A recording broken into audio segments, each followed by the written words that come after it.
दोस्तों नमस्कार। दोस्तों मैं सतवीर सिंह अपने YouTube के भारत लिंक ग्लोबल चैनल पर आपका स्वागत करता हूं। दोस्तों आदमी का कभी अगर सिर फोड़वाने का इरादा हो ना, यानी कभी जी मचले उसका, तो उसको मेरे हिसाब से अपना सिर दीवार पर नहीं मारना चाहिए, उसको अपना सिर मारना चाहिए पहाड़ पे। अब आप सोच रहे होंगे ऐसा कैसे कह रहे हो, मैं बिल्कुल ठीक कह रहा हूँ दोस्तों, और आपको समझ में भी आएगा। क्योंकि अगर आदमी दीवार पर सिर मारता है ना, और अगर उसका सिर फूट गया तो लोग उसको बेवकूफ़ समझेंगे। ये कहेंगे कि तेरे को पता नहीं था दीवार है सामने और सिर फूटेगा ही फूटेगा, अंधा था क्या, यानी उसको 100 तरह की बात सुनाएंगे। लेकिन अगर वो आदमी अपना सिर मारता है पहाड़ से, तो लोग ये तो कहेंगे आगे पहाड़ से सिर मारेगा तो सिर तो फूटेगा ही। लेकिन एक चीज़ और भी कहेंगे, भाई आदमी में हौसला था, सिर तो फूट गया लेकिन पहाड़ से जाके टकराया। कहने का तात्पर्य ये है कि रिजल्ट एक ही होना है, लेकिन उसमें लोगों की जो परिभाषा है ना, या जो आवाज़ है वो बदल जाती है। और एक दीवार पर सिर मारने से, छोटी सी दीवार पर सिर मारने से जहां आपकी इमेज नेगेटिव होती है, वही टक्कर अगर पहाड़ से मारते हैं तो वही नुकसान भले ही उतना हो सकता है उससे ज़्यादा हो जाए, लेकिन इमेज पॉजिटिव बनती है उससे। तो दोस्तों ऐसा ही एक आदमी ने पहाड़ से टकराने की कोशिश की, यानी सिर फुड़ाने का उसका मूड था, तो उसने पहाड़ से टक्कर मारी और वो आदमी हीरो बन गया। और एक आदमी और है जो अगर चाहे तो वो भी पहाड़ से टक्कर मार सकता है, लेकिन पता नहीं उसके अंदर हौसला होगा या नहीं होगा। तो वो जो मैं पहला जिसका जिक्र कर रहा हूँ, वो आज पहाड़ से टकरा के और आज समाज का हीरो है, नायक है वो। और अगर दूसरा आदमी है वो बिल्कुल ठीक, उसके जो पहाड़ पर उसने पहले आदमी ने टक्कर मारी थी, उस टक्कर मारने से पहले जो उसकी सिचुएशन थी, उसी सिचुएशन पर आज वो खड़ा हुआ है। लेकिन खैर दोस्तों, अब आप सोच रहे होंगे कि मैं ये क्या पहेलियाँ बुझा रहा हूँ। तो दोस्तों चलिए मैं बताता हूँ कि वो कौन हीरो है। तो वो पहले जो हीरो है ना, वो है भूपेंद्र सिंह हुड्डा जी। और जो दूसरे आदमी हैं जो हीरो बन सकते हैं, वे हैं मेरे हिसाब से राव नरेंद्र जी, जो कांग्रेस के अभी नवनियुक्त प्रदेश अध्यक्ष बने हैं। तो अब आप सोच रहे होंगे कि ये ऐसा कैसे संभव हो सकता है, भूपेंद्र सिंह हुड्डा जी कहाँ हैं, राव नरेंद्र जी कहाँ हैं। चलिए मैं बताता हूँ आपको कि भूपेंद्र हुड्डा जी क्या थे और कैसे नायक बने। दोस्तों ये बात है 1991 की।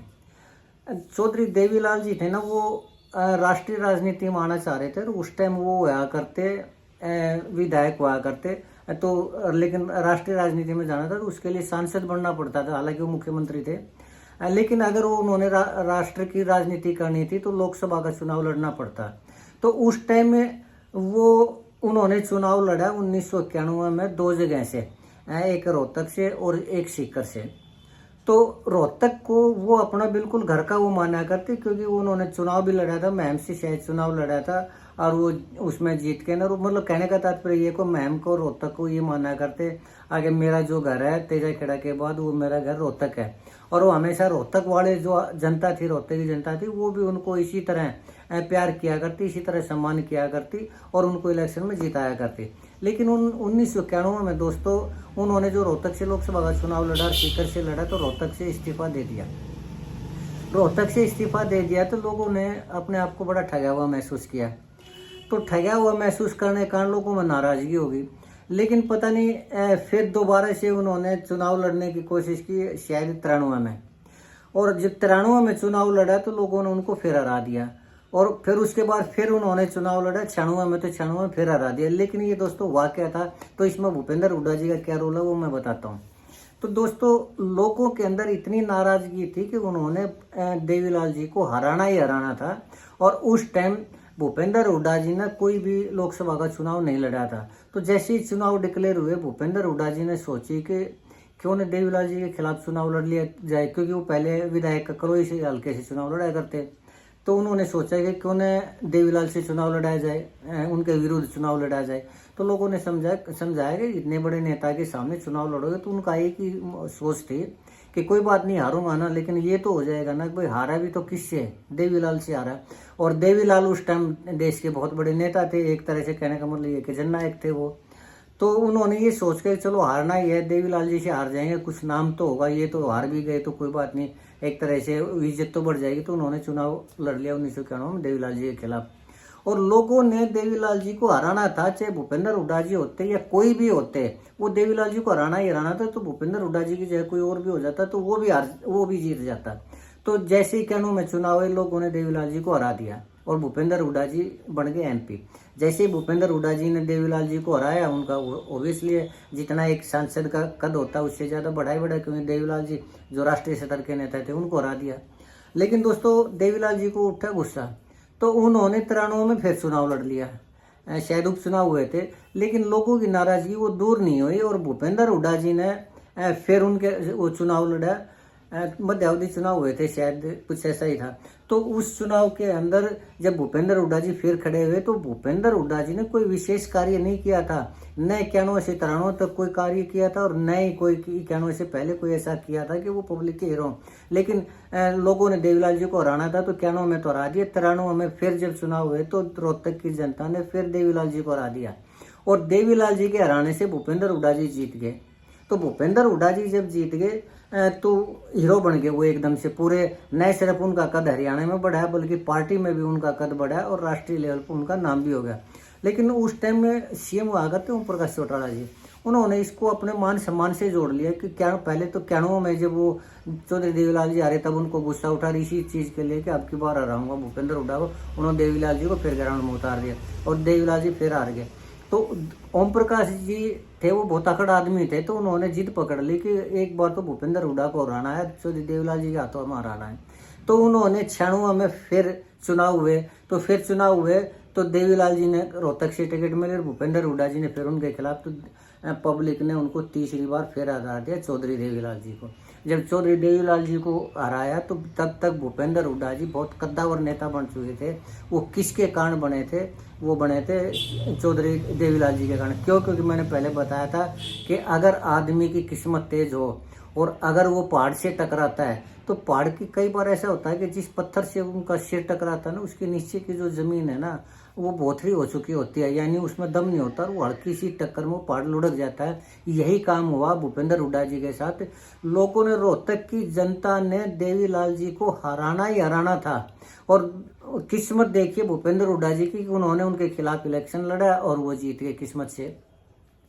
तो दोस्तों जब ये बात ओम प्रकाश चौटाला जी को समझ में आ गई, जब वो तीसरी बार देवीलाल जी हारे, तब उन्होंने सोचा कि रोहतक की जनता नाराज है देवीलाल जी से, भूपेंद्र हुड्डा की कोई खासियत इसमें नहीं है, भूपेंद्र हुड्डा का कोई करिश्मा नहीं है इसके अंदर। तो उन्होंने 1999 में आम चुनाव हुए लोकसभा के, तो उस 1999 में एक ऐसे फौजी को उतार दिया जो राजनीति में थे ही नहीं, और वो थे कैप्टन इंदर सिंह। और कैप्टन इंदर सिंह को 1999 में रोहतक लोकसभा की टिकट दी, और जिस 3 बार चुनाव में पहली बार सबसे ज्यादा वोटों से जो भूपेंद्र हुड्डा जी जीते थे देवीलाल जी के खिलाफ, वो 30,000 वोटों से जीते थे, और जो तीसरी बार जीते थे वो 330 वोटों से जीते थे। लेकिन जब ओम प्रकाश चौटाला जी को ये बात समझ में आई कि करिश्मा भूपेंद्र हुड्डा जी का नहीं है, ये नाराजगी पब्लिक की है, तो उन्होंने कैप्टन इंदर सिंह को टिकट दे दी, और कैप्टन इंदर सिंह ने भूपेंद्र हुड्डा जी को 1.5 लाख वोटों से हराया, 1,44,000 समथिंग, यानी राउंड फिगर में 1.5 लाख वोटों से हराया। तो दोस्तों ये किस्मत थी। लेकिन भले ही कैप्टन इंदर सिंह जी ने भूपेंद्र हुड्डा को हरा दिया, लेकिन तब तक भूपेंद्र हुड्डा जी का कद इतना ज्यादा बढ़ चुका था कि जब 2004 के अंदर कांग्रेस की सत्ता आई, तो उसमें भूपेंद्र हुड्डा जी को कांग्रेस ने उन्हीं के कद को देखते हुए, इनको पकड़ को समझते हुए कि इनकी पकड़ है, उनको CM की कुर्सी दे दी और वो हरियाणा बन गए मुख्यमंत्री। और आज वो कांग्रेस के, भले ही कांग्रेस की सरकार नहीं है, लेकिन जो पकड़ कांग्रेस के ऊपर भूपेंद्र हुड्डा जी की है, उसके बेस में अगर कोई है तो वो वही 3 चुनाव है, और वही 3 चुनाव ने उनका कद बढ़ाया। अब दोस्तों बात करते हैं दूसरे हीरो की, और वो जो दूसरा हीरो बन सकता है नहीं अभी हीरो, लेकिन उसी स्टेज पर खड़ा हुआ है, वो जिस स्टेज के ऊपर भूपेंद्र हुड्डा जी 91 से पहले खड़े थे। और मैं बात कर रहा था, बताया था मैंने, राव नरेंद्र जी। राव नरेंद्र जी इस टाइम कुछ भी नहीं थे, और वो एक तरह से ये कह लीजिए कि चिल्ला हुआ कारतूस थे।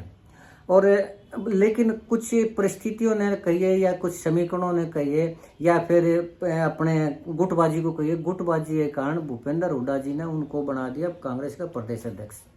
अब प्रदेश अध्यक्ष तो बना दिया, लेकिन भूपेंद्र हुड्डा जी तो भूपेंद्र हुड्डा जी है। लेकिन राव नरेंद्र जी ने सोची कि अब क्यों न भूपेंद्र हुड्डा से बड़ा बना जाए, या फिर एक साथ लेके चला जाए, या राहुल गांधी जी के कि उनके ऊपर चला जाए, भूपेंद्र हुड्डा की जरूरत नहीं है। तो उन्होंने थोड़ा सा अपना कोई स्टेप दिखाया, तो उसका पलट के जब जवाब मिला भूपेंद्र हुड्डा जी की तरफ से, तो उनको समझ में आ गया कि भूपेंद्र हुड्डा जी से नहीं टकराया जा सकता। खैर कोई बात नहीं। लेकिन दोस्तों मैं जो हीरो बनने की बात कर रहा हूँ या पहाड़ से टकराने की बात कर रहा हूँ, वो राव नरेंद्र जी के इसलिए कह रहा हूँ कि अभी वो राव नरेंद्र जी दक्षिण हरियाणा से, और दक्षिण हरियाणा के अंदर एक पहाड़ और है। जैसे देवीलाल जी थे, इसी तरह दक्षिण हरियाणा के देवीलाल कह सकते हैं, वो पहाड़ है राव इंद्रजीत जी। और आजकल राव इंद्रजीत जी पूरे दक्षिण हरियाणा के सबसे कद्दावर और मजबूत नेता हैं, और राव नरेंद्र जी हैं, वो उनकी जो हैसियत है वो राव इंद्रजीत जी के सामने बिल्कुल भी नहीं है, कोई भी हैसियत नहीं है, क्योंकि इतने बड़े नेता हैं अहिरवाल के राव इंद्रजीत जी। लेकिन किस्मत ने जैसे भूपेंद्र हुड्डा जी को मौका दिया था, ऐसे मौका दिया है राव नरेंद्र जी को। वो कैसा मौका है दोस्तों, वो मैं बताता हूँ। एक मामला चला हुआ है दोस्तों रेवाड़ी के अंदर हॉस्पिटल का, और वो हॉस्पिटल है भगवानपुर और रामगढ़ की कोई ज़मीन है, पंचायत की ज़मीन उसका। उसमें राव इंद्रजीत जी ने उन भगवानपुर और रामगढ़ की जो पंचायत थी उनको ये कहा था, मुझे 10 एकड़ ज़मीन दे दो, वाटर वर्क्स के लिए मैं तुम्हारे लिए हॉस्पिटल बनवा दूंगा। और उन्होंने राव इंद्रजीत जी के ऊपर भरोसा करके ज़मीन दे दी, और राव इंद्रजीत जी हॉस्पिटल बनाने से मुकर गए।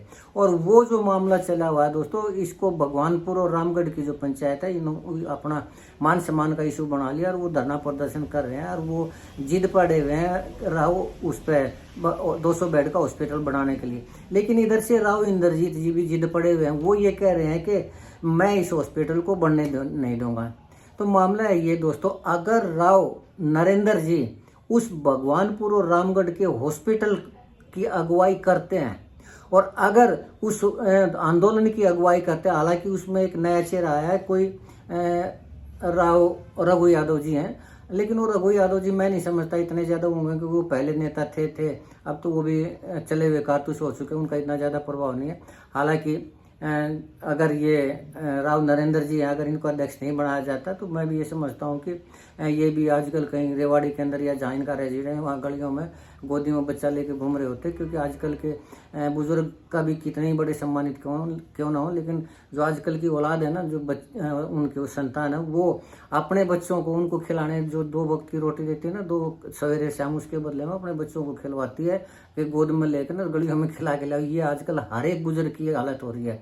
इसमें किसी राव नरेंद्र का या किसी राव इंद्रजीत का या किसी और का नाम नहीं है, सभी के साथ आजकल की औलाद ऐसा ही करते। खैर चलिए दोस्तों, ये एक अलग बात थी, सॉरी मजाक कर रहा था। लेकिन दोस्तों अब वो जो हॉस्पिटल वाला मामला, इधर से तो राव नरेंद्र कांग्रेस के जो प्रदेश अध्यक्ष बन चुके हैं, यानी उनके पास एक पावर आ चुकी है कि हाथ में लेने के लिए एक प्लेटफॉर्म मिल चुका है, और वो अहिरवाल के से ही आते हैं, और वो भी दक्षिण हरियाणा से है राव नरेंद्र जी, और उनकी अपनी कॉन्स्टिट्यूंसी लगती है, अपना एरिया लगता है। और अगर इस मामले को भगवानपुर और रामगढ़ का जो हॉस्पिटल का आंदोलन है, अगर वो उसकी अगुवाई करते हैं, तो इसमें जरूर कांग्रेस का जो विरोधी गुट हो सकता है भूपेंद्र हुड्डा जी का, तो शायद ना, हालांकि भूपेंद्र हुड्डा जी उसमें दीपेंद्र हुड्डा जी जा चुके हैं उस धरने प्रदर्शन में, अभय चौटाला जी जा चुके हैं, शैलजा जी जा चुकी है, यानी विपक्ष के सभी नेता जा चुके हैं, और वो धीरे धीरे बढ़ने लग रहा है। जब भी रामगढ़ भगवानपुर के हॉस्पिटल वाला कोई मार्च निकालते तो उसमें हजारों की संख्या में आदमी आते, यानी एक वो आंदोलन बड़ा बन चुका है।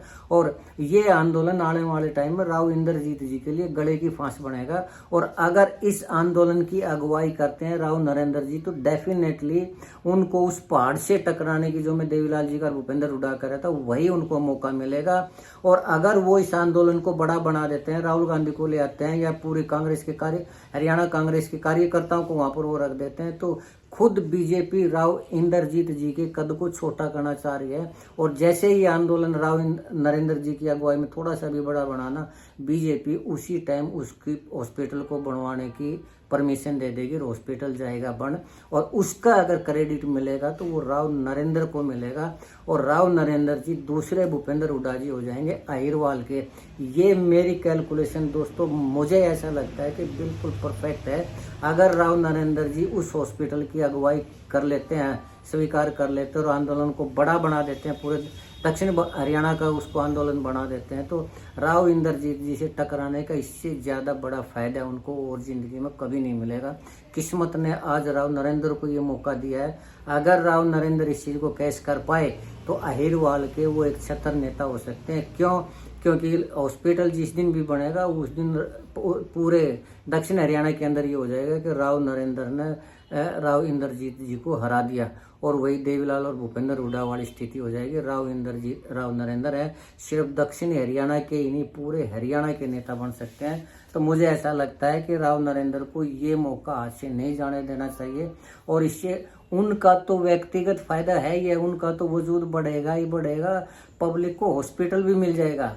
तो मैं तो यही सलाह देना चाहूँगा कि अगर वो इस चीज़ को स्वीकार कर लेते हैं तो उनकी तो बल्ले बल्ले, और अगर नहीं करते तो ये तो फिर किस्मत की बात है, क्योंकि बार बार किस्मत मौका नहीं देती, किस्मत एक ही बार मौका देती है।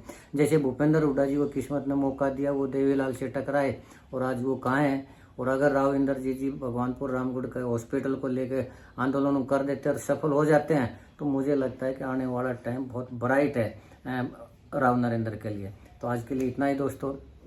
मुझे लगता है कि आपको मेरी ये वीडियो पसंद आई होगी। अगर आपको लगता है कि मेरा आकलन सही है तो मैं चाहूँगा, प्रार्थना करना चाहूँगा कि आप मेरे वीडियो को लाइक करें, शेयर करें, कमेंट करें दोस्तों, और हाइप जरूर करें। और अगर आपको लगता है कि मैं गलत हूँ तो भी आपसे निवेदन करना चाहूँगा कि आप मेरे को कमेंट करके बताएं ताकि मैं अपने आप को करेक्ट कर सकूँ। और चलते चलते एक निवेदन और करना चाहूँगा कि आप मेरे इस चैनल को दोस्तों सब्सक्राइब जरूर करें, ताकि इसी तरह की जो विवेचना है वो मैं आपके सामने लाता रहूँ। आपने मेरा ये वीडियो देखा इसके लिए आपका फिर से धन्यवाद। नमस्कार।